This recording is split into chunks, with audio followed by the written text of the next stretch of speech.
Cuesta creerlo, pero sí, la sexualidad sigue siendo un tabú hoy en día. Si preguntamos a los jóvenes, lo tienen claro. El porno es casi de manera indiscutible su principal vía de información sobre educación sexual. Y entonces, ¿qué consecuencias tiene esto y cómo nos afecta? En estos podcasts dejamos los tabús de lado y hablamos sin tapujos de sexualidad y porno. Practica la psicología positiva. Un podcast donde potenciamos el bienestar y la felicidad. Con Eva Rodríguez y Dafne Cataluña, del Instituto Europeo de Psicología Positiva. Conoce más en iepp.es. Buenos días y bienvenidos. Dafne, ¿cómo estás? Hola, buenos días. ¿Preparada para este tema? Como siempre. Eso es preparadísima. Y buenos días y bienvenido, Guillermo, ¿cómo estás? Hola, ¿qué tal? Muy buenos días. Encantado de estar con vosotras otra vez. Encantadas de que vengas y últimamente tan a menudo. Hoy hablamos de un tema tabú, controvertido, vamos a ver cómo lo desarrollamos, pero sí que sabíamos que había preguntas que nos teníamos que hacer y a las que teníamos que dar respuesta. Dafne, vamos a empezar también para poner un poquito en contexto de la situación, porque hemos visto muchos datos y algunos de ellos nos dicen que la media de edad en la que los niños comienzan a ver porno es de los 11 aproximadamente. ¿Cómo afecta a estas edades consumir este tipo de contenidos? ¿Y la edad entonces es un factor de riesgo en estas edades? Pues mira, voy a dar algún dato incluso más que nos haga entender Fantástico. un poquito cuál Venga. es el alcance de cómo puede llegar a afectar el visualizar porno en edades tempranas, ¿vale? Porque este es uno de los primeros podcasts en el que vamos a hablar de este tema y por eso queremos también focalizar en esta franja de edad, aunque a mí me encantará profundizar también más en la vida adulta, ¿no? Que probablemente lo hagamos en otros podcasts, pero aquí algunos de los datos del informe de Save the Children que nos han llamado poderosamente la atención son saber, por ejemplo, que más de un 60% de los adolescentes que están entre los 13 y los 17 años ven porno, ¿no? Es muy significativo. Por supuesto, Eva, lo que tú decías también lo es, ¿no? Pues más de un 8% de los niños y niñas menores de 10 años también lo ven, ¿no? Pues esto ya nos da una visión de cuán frecuente es el acceso en edades a las que a lo mejor todavía nuestra mente no está del todo preparada, ¿no? Para entender lo que está ahí ocurriendo y cómo luego integrarlo en nuestra vida real, ¿no? Y aquí te doy algún dato para ver cómo esto se integra. Venga. Fíjate que más del 80% de los adolescentes que dicen que han visto porno lo ven como una conducta normalizada, ¿no? Y aquellos que más lo ven con más frecuencia, pues en torno a un 30%, afirma que no distingue entre lo que es la ficción de esa película pornográfica y lo que son sus relaciones sexuales reales. Aquí es donde ya podemos empezar a preocuparnos, ¿no? Donde ya no se genera esa línea divisoria, ¿no? Donde ya no veo las diferencias entre ver una película donde uno se tira hacia el otro lado de la calle con un coche pasando porque es un superhéroe y no le va a pasar nada, y al que sí que le pasa, ¿no? No quiero exagerarlo, pero sí el entender que a veces todavía la mente no está lo suficientemente madura como para entender esas diferencias. Y el último dato que os quería dar es que más del 40% de los adolescentes que ve porno dice que alguna vez ha puesto en marcha algunas de esas pues posturas o escenas que ha visto en el porno sin pedir consentimiento a la otra persona o ha sido objeto de eso y se ha dado cuenta después. O sea que esto ya no es solo algo que hagamos por entretenernos o por curiosear, ¿no? Por informarnos, sino que a veces lo estamos trasladando tal cual a nuestra vida sexual real, ¿no?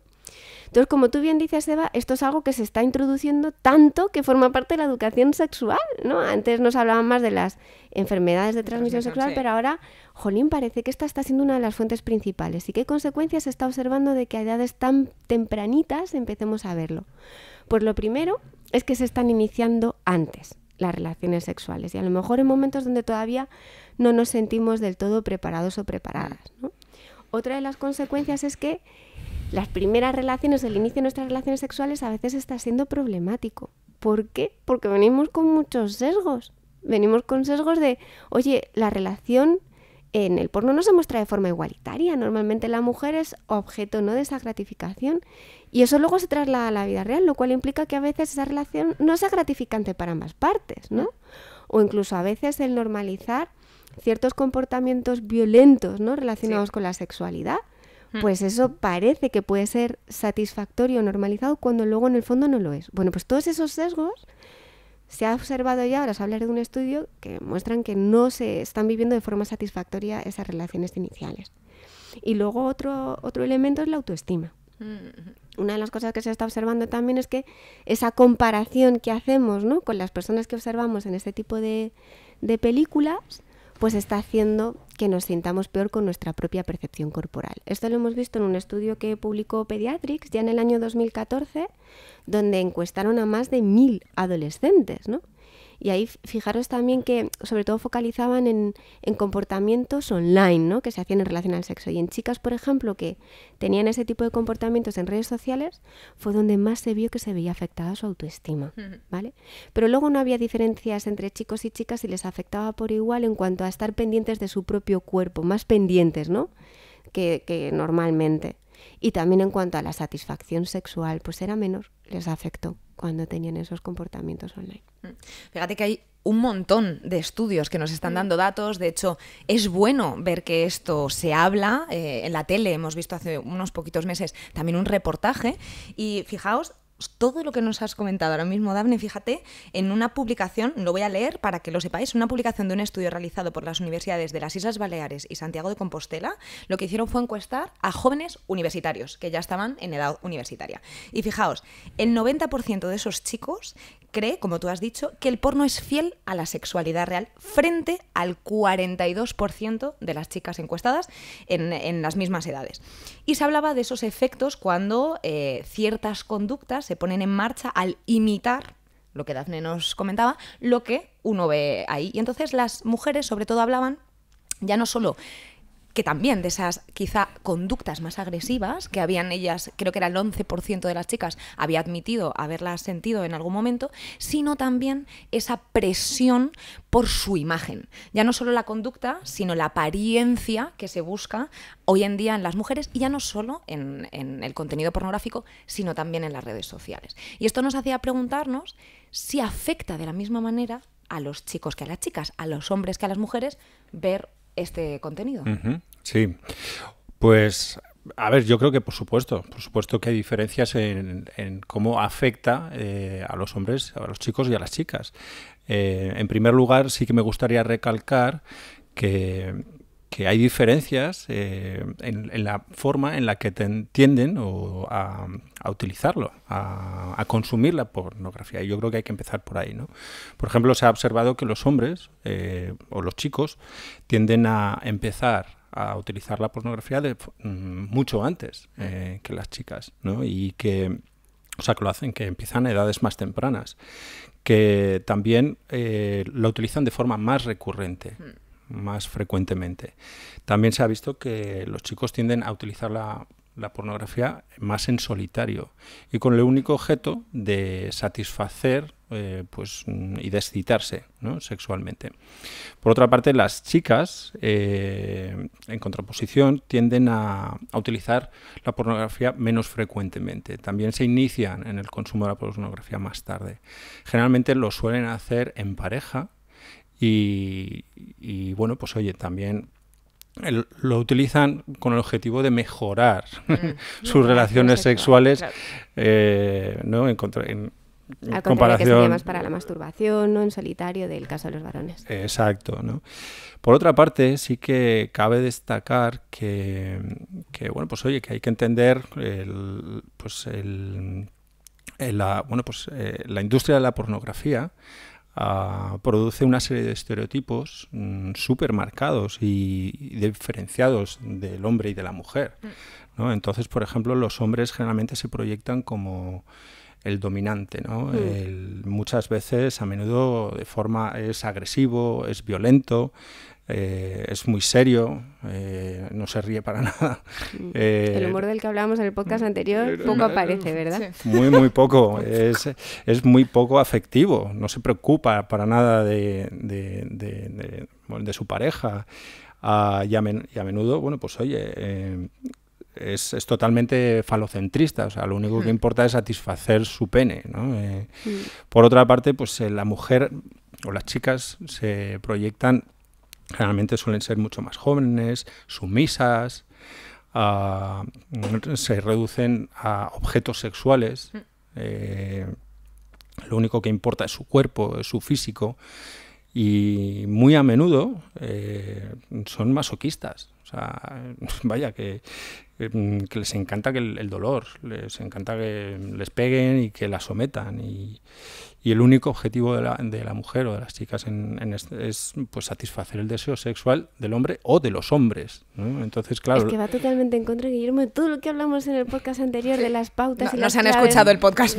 A ver, claro, si está así es porque de alguna forma ha estado funcionando, ¿no? Con el objetivo de incrementar, sobre todo en la población diana que tenían, que eran los varones, esa excitación sexual. Pero si lo miramos desde un punto de vista puramente psicológico, es como la antítesis de todo lo que sería saludable en cuidar y mantener esa relación, ¿no?, más nutrida para que el sexo sea satisfactorio para ambas partes. Es como la noche y el día, como la antítesis total. Es que, de hecho, estaba pensando, se ha visto, ¿no? Se han hecho estudios en los que se ha visto que los chicos y las chicas que bueno, pues consumen pornografía de forma más frecuente, por ejemplo, tienden a percibir a sus propias parejas como menos atractivas. La comparación, ¿eh? Exacto, y claro, esto puede llegar a generar pues problemas de deseo sexual dentro de la pareja, y en los chicos pues puede llegar a provocar problemas problemas de erección, y en las chicas de problemas de falta de lubricación. Y como bien decíais antes, pues claro, el visionar todas estas escenas en las que bueno, pues los estereotipos son tan marcados, la tendencia es a que, y está comprobado, o sea, la tendencia es a cambiar los comportamientos sexuales. Los chicos tienden a imitar conductas agresivas, a practicar o experimentar con posturas que pueden ser dolorosas, incómodas, o incluso posturas pues que pueden ser vistas o percibidas como humillantes, denigrantes, vejatorias, ¿no? Y las chicas pues tienden también a imitar... a normalizarlo, ¿no? A admitir esa posición de sumisión, victimizante o como objeto sexual. Y en definitiva, bueno, pues al final acceder quizás a cosas, a posturas, a conductas sexuales que pueden ser pues dolorosas, pueden ser no deseadas y no placenteras. Es que aquí es donde está la diferencia entre lo que decíamos antes hablando del podcast, Guillermo, la diferencia entre cuando visualiza el porno una adulta o cuando lo hace un adolescente, ¿no? Y lo que probablemente desde esa madurez psicológica sabe uno lo que no va a hacer, ¿no? Dónde están sus líneas rojas, lo que no le gusta y lo que no va a permitir, pero cuando uno es más pequeñito, eso todavía no lo tiene establecido. Por eso en este podcast el ser conscientes de qué consecuencias puede tener para que ahí pues fomentemos una educación, ¿no?, pues más saludable en relación a la sexualidad. Pero bueno, que tampoco en los adultos, que sepamos que esas líneas sí que la gran mayoría de las ocasiones las sabemos marcar, ¿no? Y podemos inspirarnos en algunas cosas que a lo mejor nos pueden ayudar a tener ideas que mejoren nuestras relaciones, pero otras cosas que sabemos que no estamos dispuestos a hacer. Fijaos que en otro de los estudios lo que hicieron fue coger todos estos datos que nosotros estamos diciendo y otros muchos, y salieron a la calle, a las universidades, para preguntarle a los adolescentes y a los jóvenes universitarios si ellos veían reales estas afirmaciones que se habían sacado. Y fijaos que había, además de todo lo que estamos diciendo, que ellos lo confirmaban y lo sentían así, digamos, como resumido, decían sobre todo que las prácticas violentas son bastante comunes, que la pornografía sigue centrándose en el placer del hombre y que los chicos tratan de imitar lo que ven, ¿vale? Digamos que eran tres grandes. Y nos preguntamos cómo afecta esto en las relaciones de los jóvenes y si hay una relación con los abusos o esa violencia de manera directa. Toma ya, ¿no? Vaya relaciones que estamos haciendo. Yo pregunto. Sí, ¿no? Y de hecho es que es algo que ya ha estudiado la ciencia, ¿no? Y no podemos generalizar, ¿vale? Porque cuando se establece una correlación, que ahora lo veremos con un estudio, eso quiere decir que en algunas ocasiones sí que se produce esa conexión, pero no en todas, ¿vale? No en todas. Entonces, aquí sí que hay un estudio que se realizó en el año 2019 en nuestro país, además, ¿no?, que es con población de aquí, donde se examinó la relación entre el consumo de pornografía y la violencia hacia la pareja. Justamente lo que estás preguntando, Eva. Y estas autoras encontraron que ese consumo sí que estaba asociado con más comportamientos de agresión hacia la mujer. Así que parece que sí que hay una relación. ¿Hasta qué punto, no? Y cuánto influye, pues ahí ya no nos podemos meter, no podemos, lo que decimos, generalizar a todos los casos. No todas las personas que ven con frecuencia pornografía luego tienen una conducta agresiva, ¿no?, hacia su pareja. Pero sí que parece, lo que decías tú, Guillermo, que va dejando un pozo, ¿no? Y que va, o sea, cuando tú vas reiterando en algo, como cuando dicen que una mentira se dice muchas veces, se convierte en una verdad, ¿no? Como que se normaliza eso, pues aquí cuando te acostumbras a ver algo muchas veces, aunque a lo mejor en un principio dices, uff, esto es un poco... Luego, contra más lo ves, más lo normalizas. Y ahí el salto a la conducta es como mucho más cercano que si es algo más lejano a ti, ¿no? Entonces, bueno, sí que deberíamos de tener cierta cautela, ¿no? Una cosa es utilizarlo puntualmente, ¿no?, como un elemento de novedad, de curiosidad, y otra cosa es que se convierta en algo muy frecuente, ¿no?, o casi continuo, claro, en nuestro día a día. Sí, porque además hay que tener en cuenta que, bueno, pues oye, la pornografía está diseñada para excitar. Y como elemento de excitación produce, si además luego juntamos con la masturbación, pues produce una gratificación inmediata. Y eso, bueno, pues eso es carne de adicción, ¿no? Y bueno, pues oye, eso puede provocar y provoca pues que se utilice más de lo debido y que bueno, pues oye, que no solo que lo usemos demasiado, sino que eso afecte las relaciones sexuales. Como cualquier adicción. Claro, como cualquier adicción. Entonces, pues ahí se pierde la excitación dentro de la pareja, se pierde el interés, la motivación por tener relaciones sexuales normales y se cae un poco, bueno, pues en la compulsión del consumo y con lo cual hay que tenerlo en cuenta. Guillermo, fíjate, de todos estos datos que hemos sacado, también nos llamaba la atención el hecho de que muchos de los jóvenes decían que ellos habían acudido al porno para empezar a entender un poco el sexo, ¿no?, como vía de educación sexual, porque muchos de ellos decían que la que habían tenido o recibido tanto en el colegio como en casa era poca, escasa o nula. Estamos entonces ante la frase que hemos dicho, ¿no?, a la entrada de, en realidad entonces la pornografía es nuestra principal vía de información sobre la sexualidad y a lo mejor lo que nos tenemos que empezar a plantear es que falta educación en los colegios y en la sociedad en general, nos falta hablar de sexualidad. Totalmente. Definitivamente la educación sexual es una de esas asignaturas pendientes que tenemos en las escuelas y en los colegios de España. Personalmente yo me acuerdo, bueno, pues oye, que cuando yo tenía, pues eso, 14, 15 años, bueno, pues nos dieron alguna charla sobre, bueno, pues sobre los genitales, ¿no?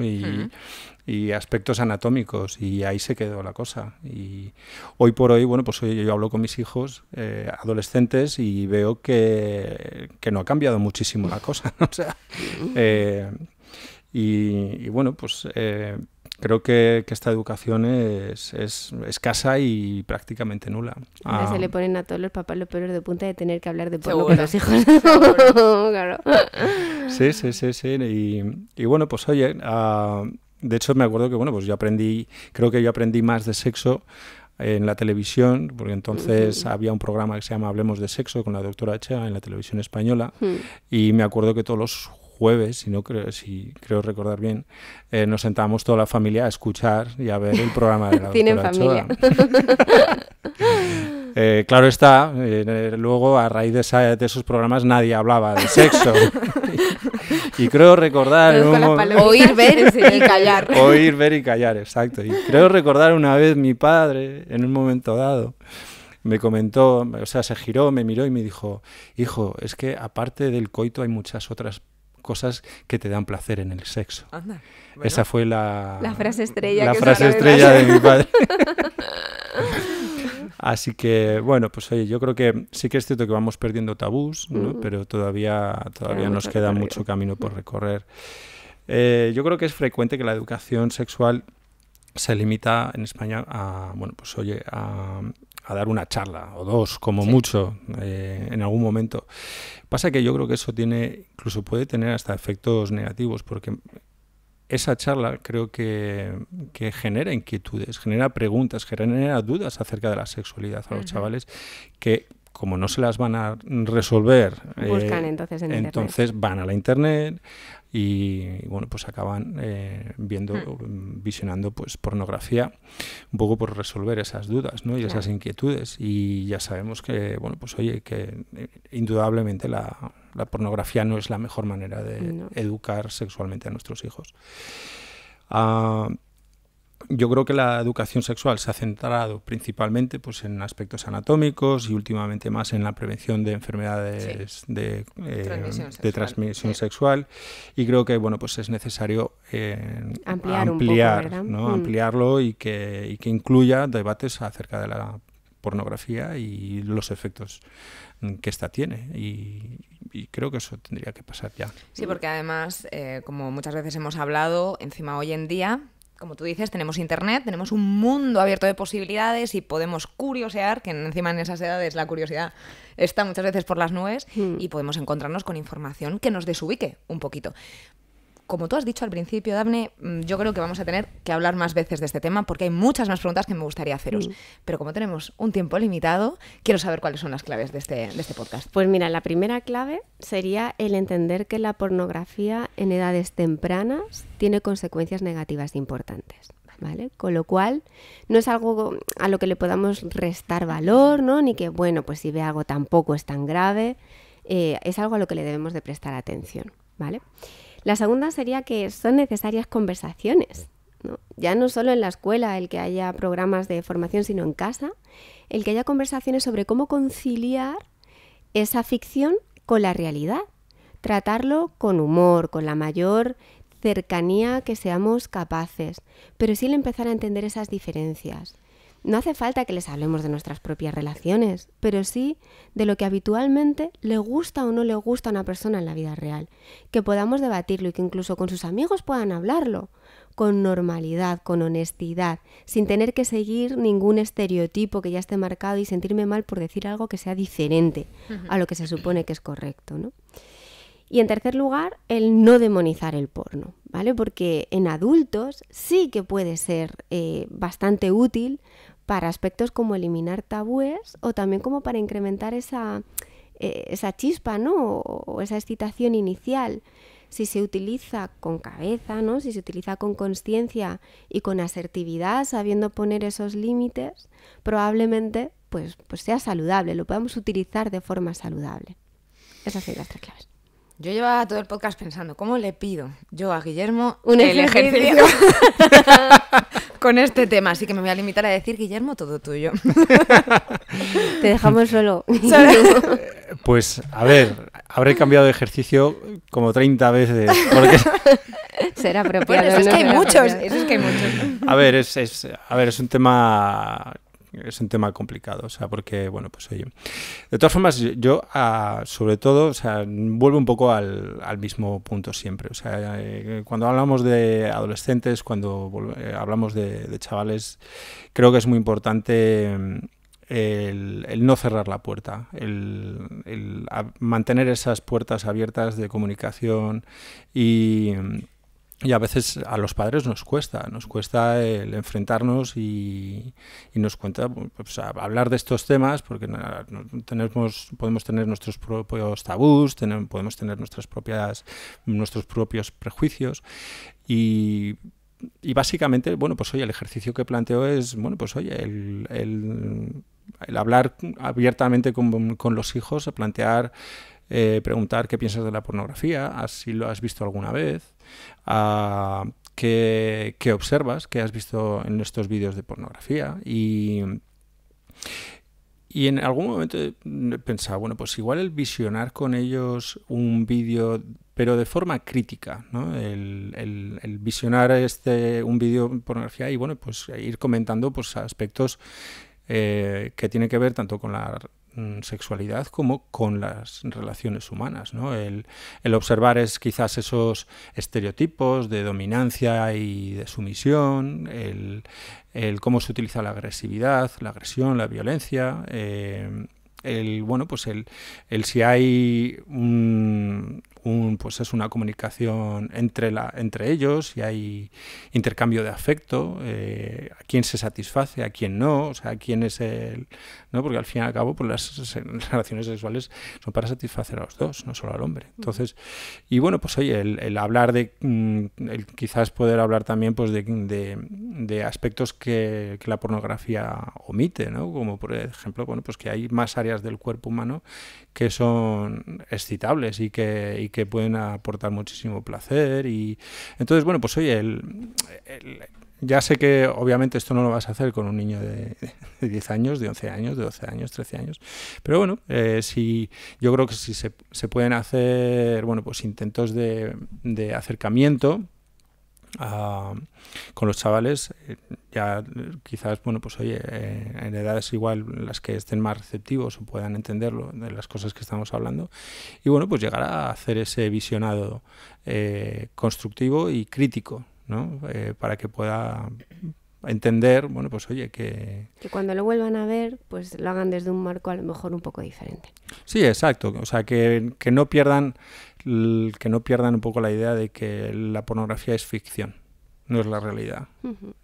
Y que entiendan que, bueno, pues oye, como elemento de excitación, vale, pero no es la realidad. O sea, las relaciones sexuales y humanas no tienen nada que ver con... Bueno, pues en este ejercicio va a tocar a padres y a hijos. A ver quién es más valiente de empezar a hablar después de hacerlo. Pero lo que sí, como siempre decimos, nos encanta poder leer en las redes sociales, en YouTube, que ahora también nos están dejando muchas veces comentarios, aquellas personas que nos siguen a través del vídeo y no solo del audio, las experiencias, ¿no? Y ver, igual que hemos visto en todos estos estudios que se le han preguntado a los jóvenes, también cómo lo ven los padres, si ellos sienten esa cercanía y esa naturalidad para hablar con los hijos, si alguna vez se lo han preguntado, cómo han tratado el tema, porque aquí, como siempre decimos, de los demás aprendemos muchísimo. Así que dejamos, yo creo que este podcast un poco en pausa con un continuará, porque hay mucho de lo que hablar, pero mientras tanto os doy las gracias, Dafne, millones de gracias. Como siempre, un placer. Y a ti, Guillermo, por supuestísimo, hasta la próxima. Muchas gracias, un placer estar aquí. Nos vemos y nos escuchamos la semana que viene. Un abrazo. Si has disfrutado con este podcast y quieres contribuir al bienestar de los demás, compártelo. Y para no perderte ningún contenido, suscríbete a nuestra lista de correo en iepp.es y síguenos en nuestras redes sociales.